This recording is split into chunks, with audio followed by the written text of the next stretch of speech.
مشاهدي قناة باستارز، أسعد الله أوقاتكم أينما كنتم. لأول مرة كشفت سيليا الإمام عن أمل لم شمل أسرتها رفقة طليقها محمد بشنات، معلقة عن مقطع ذهابها رفقة محمد إلى دولة المغرب. هذه الحاجة اللي راح نجاوبكم عليها ونقولكم باللي ماشي انا اللي نديسيدي ومن تحت واحد ما يديسيدي. كلش راه بيد ربي، كلش راه في يد ربي، وكلشي مكتوب، كلشي كيما سترو ربي. نقدر انا نقول لا لا وهي نقدر انا نقول هي لا لا، دونك اون بو با سافوار. بنات مع مرته يكذبوا علينا، ها والله غير هي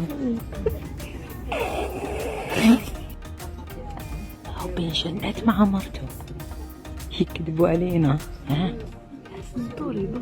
ومني لكم أحلى سلام لأحلى متابعين في العالم. اشتركوا في القناة، فعلوا الجرس، وانتظروا كل جديد على قناتكم باستارز.